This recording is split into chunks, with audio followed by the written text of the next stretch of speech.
Howdy y'all, it's Curious Raven on this Creepypasta Saturday. Sorry I did not put a video out yesterday. I just needed a little extra day to rest. This story is written by Horror Writer 1717. The title of it is I Was Sent to a Small Town Where Strange Things Were Happening. Even thinking about retelling this story has made me the most afraid I have ever been in my life. I suppose if I kept it bottled up, I would go insane. God knows the security company isn't talking. I feel like if I don't warn people and they go there. If I'm telling the story, then I better back it up a bit. It started a little over a month ago. I work for a security firm that guards projects all over the country. I'm sort of a specialist. It seems like if there's some weird stuff happening at site, I get called in. I'm not sure why, maybe my ex-military background, or maybe the fact that, well, we'll get to that. This place up in New England was having some trouble. A local firm was remodeling an old church when workers suddenly started quitting. No one seemed to have a good reason why they didn't want to work there anymore. So guess who got the call to come in and straighten things out? Driving up there gave me the most profound feeling of being alone I've ever had. And mind you, I have set watch in caves, foxholes, ditches, and some of the most godforsaken places on the planet. All by my lonesome, and never did I ever feel as soul-crushingly alone as I drove up that little 2-lane road that was the only sign of humanity as the streets seemed close in on me from every side. As unnerving as that was, it was nothing compared to pulling into a small town the church was. It was like the nightmare scene from a B horror movie. Guess arriving right in the middle of a rainstorm didn't help. I pulled in beside the only vehicle I saw and ran inside the hotel that looked like a saloon out of an old western. I barely got the door closed until there was a light and a gun shoved in my face. "Who the hell are you?" said a man from somewhere behind the glare of a flashlight. "Jones," I said, slowly raising my hands. "I was called in to help out with your worker problem." The light lowered, but the gun stayed. "What company do you work for?" "Sentinel Security." I saw the man relax a little, but mostly was happy that he lowered his gun. In best of times, a gun in a situation is less than ideal. All kinds of accidents can happen. I've seen many innocent bystanders fall victim to contagious gunfire. The man stepped over to a table and sat. As I looked around the room, I was surprised at how much it looked like a movie set from an old western, right down to the lit lanterns on the table and hanging from the rafters. He beckoned me over and I sat across from him. "Judging by the welcome, I'm guessing the workers aren't the only ones who's spooked," I said. He looked at the gun, then laid it on the table. He seemed to be in his 40s or 50s, but there was a tiresome in his eyes. He looked weary and haggard. "Truth be told, I'm not even sure a gun would do any good." "Maybe you should tell me when the trouble started." He looked at me, and I could see worry tugging at his eyes. "Your contract's open, right?" I nodded. "Which means you have to finish the job or you don't get paid, right?" I nodded again. He looked me over for a long while, then sat back, drained his glass of amber-colored liquid, and sighed. "I bought this town a while back," he started. "Recently, with the passing of my wife, I decided I needed to throw myself into a project to keep me busy. I wanted to revitalize this town and turn it into a tourist attraction." "I'm sorry for your loss." He nodded in recognition, but never said another word about her. "Things were going here smoothly," he said. "The buildings you see have all been restored. They look good. You should have seen them when we started," he scoffed. "They were falling apart. No one had lived here for years. That's why I was able to buy the whole place for next to nothing." "I'm thinking that's not the only reason." "Yes," he said, as a haunted look passed through his eyes. "We saved the church for last because it needed the most work. But once they started remodeling is when things began to happen." "Things?" "It wasn't much at first. Shovels, and saws would go missing. Tools would be left in fine order at night, only to be complete disarray in the morning. For a while, the workers blamed each other, saying there was a prankster amongst them. But that wasn't the case. Oh, how I wish it was. I waited for a long time for him to continue. We found the first body shortly after that, he said quietly. I barely heard him. Of a worker? He nodded. Dead? He nodded again. Why didn't you stop everything and leave? Because it was already too late, he said. We had disturbed it. Disturbed what? He opened his mouth as to speak, but no words came out. He shook his head and looked away. For a moment, I could swear I saw a tear run down his cheek. I'm sorry, he said, rubbing his palms on his face. Let me take you to your room and we'll discuss this further in the morning. My curiosity wanted him to finish the story, but it seemed like his weariness had been amplified by alcohol. I followed him as he carried the lantern up the stairs to the first door and opened it for me. He handed me the light and told me the bathroom was across the hall if I needed it. I'll be here bright and early in the morning to give you the dollar tour, he said, sounding more like a host. Aren't you staying here tonight?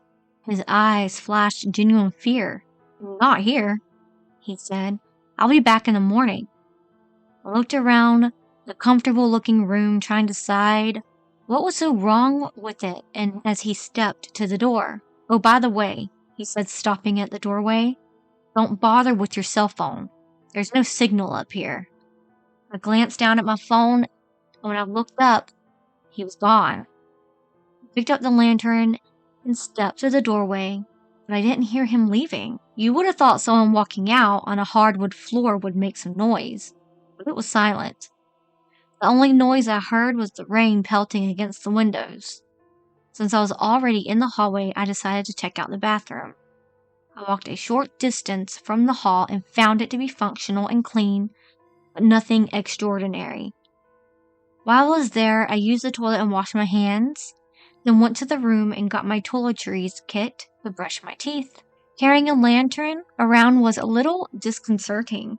I've had to deal without electricity many times before, but that wasn't what was bothering me.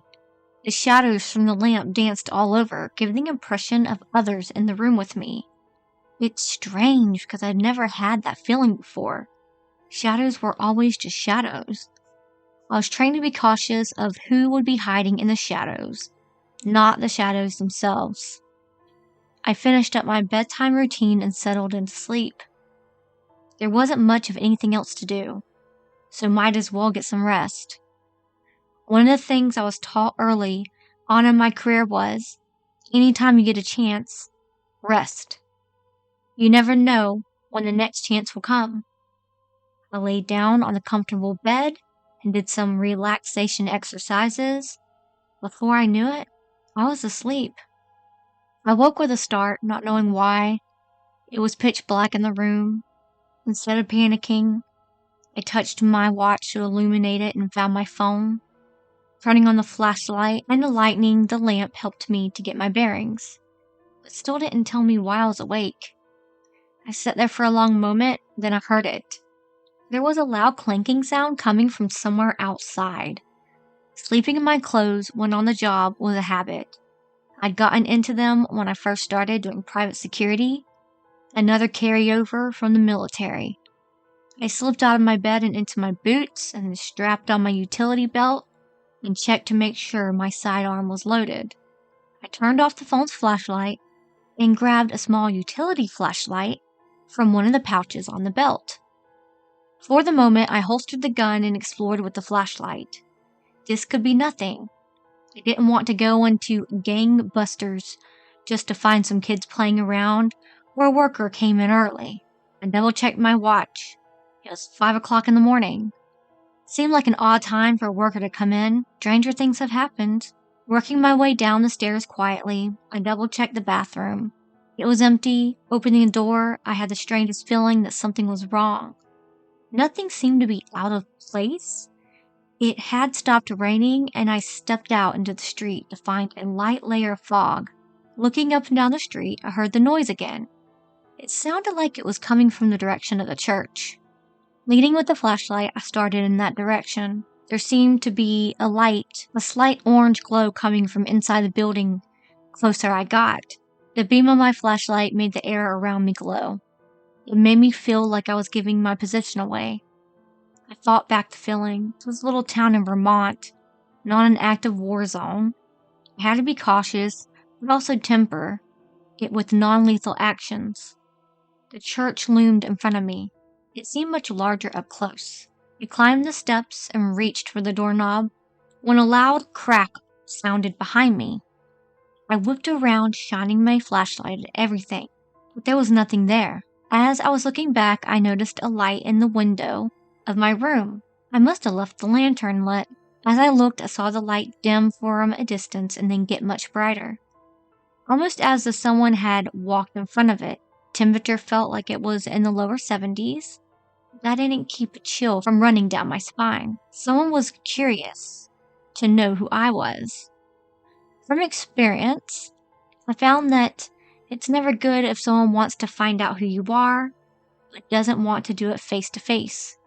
That would be something to deal with when I get back to my room. For now, there was a church to explore. I got the feeling that someone was trying to distract me from entering the church. I reached the top of the stairs and turned the knob, but nothing happened. It didn't feel like it was locked. It was almost as if someone was on the other side holding the knob. I turned as hard as I could, and finally it gave and the door opened, dragging me inside and nearly knocking me to the floor. Regaining my balance, my hand over my gun, expecting to see someone doing something they weren't supposed to. As I slowly panned around the room, I found something much worse. Absolutely nothing. There was a lit lantern set up on a table near the altar that was in the middle of being restored. Other than that, there were a lot of pews that were halfway constructed. The ones that were finished looked like they had been sanded or waiting for a layer stain. I walked down the center aisle as I looked up, as if looking for a seat at a wedding or funeral. As I approached the partially constructed pulpit, I looked up and saw a life-sized wooden carving of Jesus across the room. It looked old, not like wine that ages well, but like decrepit. It had been painted flesh colors at one time, but now it was cracked and peeling from the carving. It looked grotesque to see layers of skin peeling away. It was rotting off his body. I'm not the most religious man, but I believe in Jesus. I prayed enough prayers sitting in foxholes and caves and asked to be rescued from bad situations, and I'm still here. I wouldn't call him and I best buds. I know our relationship could be closer, but seeing him that way rotting to pieces was just disturbing. As I looked into his face, I swore I saw his eyes open for an instant. I blinked my own eyes to be sure I was seeing right. But when I looked again, they were closed. It was my imagination playing tricks on me. At least that's what I told myself as I stepped onto the platform and looked around. Off to each side were doors. I went to the one to the right and found a small broom closet. The one on the left held a set of stairs that went down and disappeared into darkness. Just inside the door, there was a yellow-black caution tape blocking the way down. I shone the light on the stairs, and it looked sturdy enough. I reached for the tape, but before I got hold of it, a strong hand grabbed my shoulder and turned me around. "What do you think you're doing?" said a man who was a full foot shorter than me. His grip felt like iron. "I was about to go down these stairs," I said. He looked at me, incredulous look a parent gave a toddler who's reaching for a hot stove. "And you didn't see the caution tape?" he said. "I saw it. Who are you anyway? I've never seen you here before." "Jones," I said, offering my hand. "I'm with Sentinel Security. I was called to investigate why workers keep quitting." He looked at my hand and then at me. "So this investigation includes ignoring obvious warnings?" My hand was still extended, but had yet to be shaken. I let it fall back to my side. "Are you a worker or foreman?" He scoffed. "Nothing so formal. I make sure people do what needs to be done." "So, foreman." His eyes bled suspicion as he stared at me. "Where did you say you're from again?" As I was about to answer, more workers entered, followed by the owner I had met last night. "Let's ask the boss if he knows you," the foreman said smugly. The owners locked with me and gave me the strangest look as he walked up to us. "Good morning," he said, addressing both of us. "Good morning, sir," the foreman said. "I caught this man snooping around here. Did you know?" he said. "Is that true?" "I wasn't snooping, I was investigating," I said. "Don't you remember our conversation last night?" His eyes opened a hair wider for an instant and went back to normal. "Of course I do," he said with a smile that seemed forced. "Remind me again, my memory isn't the best." "We met in the saloon, talked for a little bit, and then you showed me to my room." "Indeed," he said with a raised eyebrow. "Did I say anything else?" "You told me you bought this place after your wife passed away, when problems started after you found the first dead worker." "Dead?" Foreman said with alarm. "When did this happen?" Owner burst into laughter. "It appears Mr. Jones here has pulled a fast one on you," he said to the foreman. "Perhaps he and I should go and discuss this matter in private, and you can continue with your work." The owner grabbed my arm and guided me away from the foreman, whose eyes burned as they followed us out the door. We walked out of the church in silence. As he nodded to the workers who were straggling in to start work for the day, he led me back to the saloon and we sat at the same table as before. "So you and I met in the saloon last night," he said. "At this very table," I said. "I came to the door and you pulled a gun on me." His eyebrows raised. "Did I now? And what time was this?" "I'd say around 9. We sat here and talked a bit about what was going on with the workers." "And what else did I say, other than about the worker?" "I asked why you hadn't left and you said it was too late." This time, he didn't try to hide it. His eyes grew wide, he stared at me for a long moment, then seemed to gather himself. "I apologize, Mr. Jones, if this has all seemed a little strange," he said. "You and I did not have a conversation last night." It was my turn to raise my eyebrows. "At 9 o'clock last night, I was in bed with my very much alive wife." "But you said, and we have not had any workers die." "I don't understand." "Neither do I. I thought about it for a long time. You were drinking when you talked to me. Is it possible you were drunk to remember?" He leaned a little closer. "I haven't had a drink in 19 years. He reached in his pocket and set a coin on the table. I picked it up and looked at it. It was an AA coin. "Then who did I talk to last night?" He put the coin back in his pocket. "Are you sure it was me who was drinking?" I looked up at him and read suspicion in his eyes. "I don't drink." He leaned back in his chair. "It seems we've reached an impasse," he said. "Perhaps I should call your company and have a different person come and investigate the matter. I wanted to find out what was going on." "Perhaps you should give me at least a day to investigate," I said. "Unless there's some other reason you don't want me to get to the bottom of this." He smiled, but it wasn't friendly. "Please continue your investigation, Mr. Jones," he said, unimpeded. "I will inform the foreman to allow you free rein." "Thank you," I said, standing to leave. "Just one more thing," he said. "What was the last part of what my doppelganger told you?" "You said it was too late to leave because you had disturbed something." His eyes fell to the table as if in deep thought. I went back to the church and began talking to the workers one by one. Each of them was hesitant to talk around the foreman, but once they were out of earshot, they told me very simple stories. There had been strange things going on, especially at night. It was more than just tools being moved around. Strange symbols would appear carved into the wood they were using. Owner would tell them to cut the symbols out and use whatever they could of the wood. One of the workers had gone missing, but after a day or so, the owner said he had quit. The strange thing was no one was able to contact him after that. The more I dug, the more I found. Some of the workers had become curious as to why they were restoring this town in the middle of nowhere. It turned out it had been long suspected that satanic rituals were carried out in this very church. It also was suspected to be the site of one of the earliest witch burnings. But the two facts that stuck out in my mind. No one hung around after dark. That was when things were alleged to get strange. And no one was allowed down the steps I had found before the foreman stopped me. The workers had been told the steps were unsafe and could collapse under the weight of a person. It didn't take much convincing them away from the creepy stairs. By the afternoon, I knew exactly what my next move was.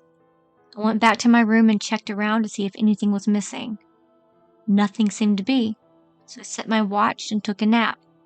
The alarm went off at 9 o'clock. I went to the bathroom to splash some water on my face and then geared up for an expedition. When I got to the church, it was empty. I made a beeline for the left door and the creepy staircase, with flashlights attached to a headband and on my waistband. I was good to go to keep my hands free for whatever I might need them for.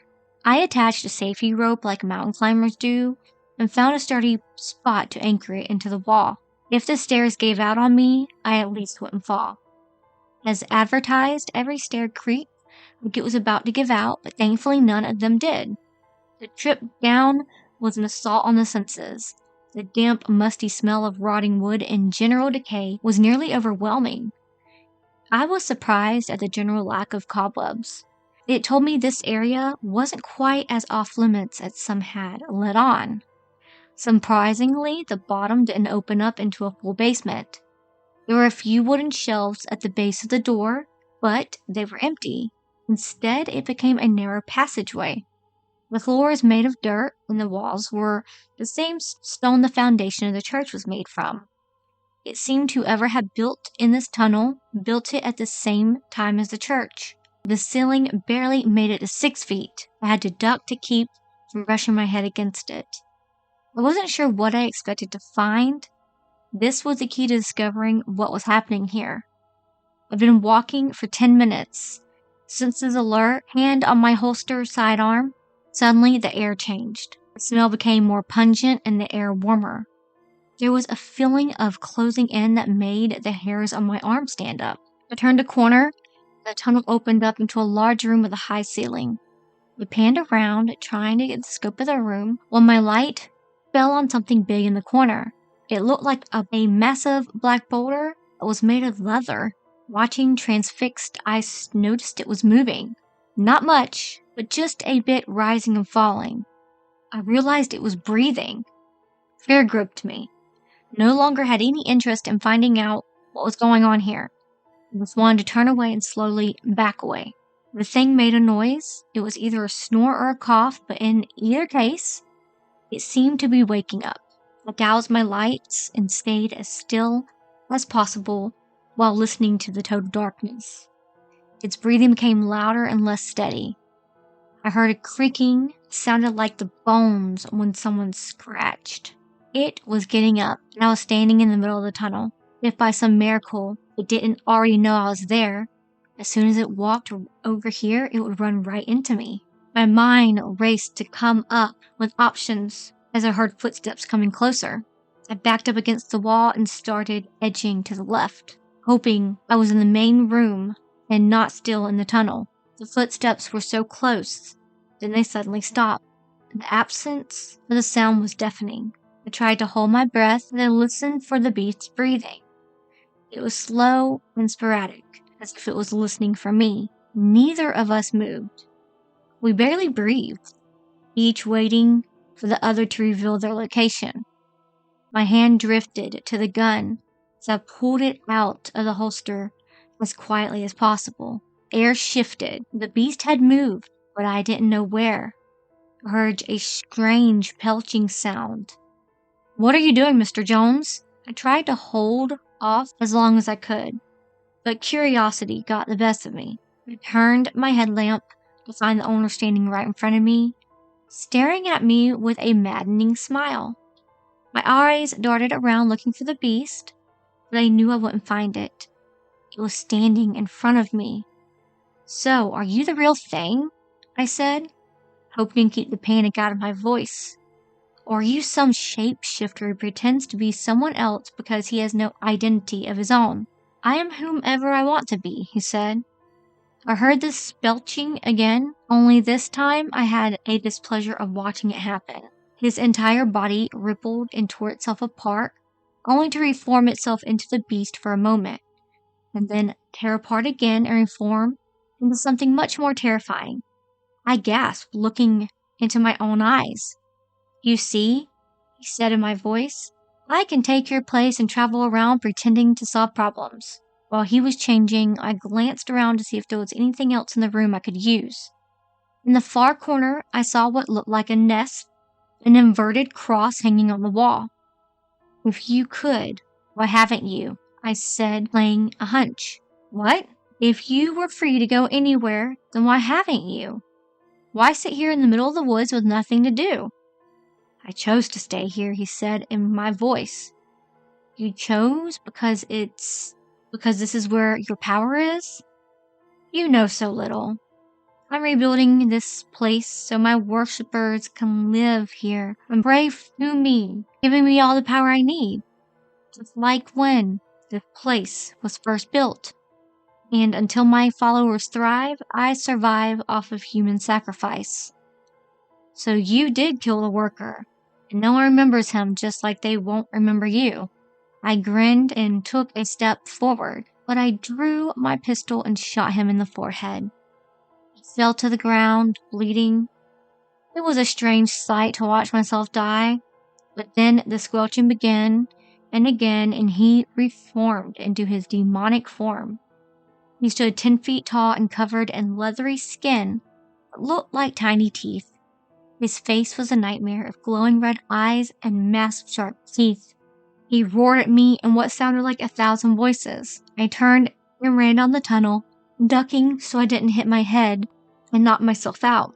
That would have ended my escape and my life. I heard the squelching again and I heard my voice call after me. "You can't escape. And besides, I know how to find you." I turned and fired, hitting me in the chest. He dropped and squelched again. I wanted him to watch turn into his demon form, to see squished into the tunnel. That was too small for him, but I didn't dare squander this time for anything but escape. It seemed like forever until I came to the stairs. I took them 2 at a time. Once I reached the top, I turned to see him at the bottom. I shot him again, then found a lantern inside the church, lit it, and tossed it downstairs. The glass shattered, spreading the fire all over the bottom. It began to burn almost immediately. I could hear his desperate cries. Flames crawled up the stairs, destroying them one by one.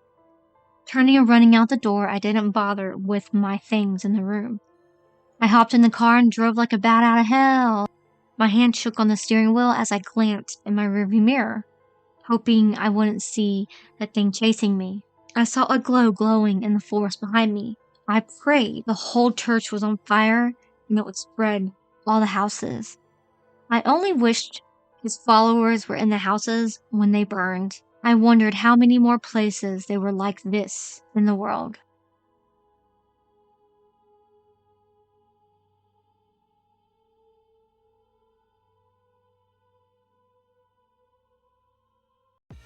I live inside my own world of make-believe.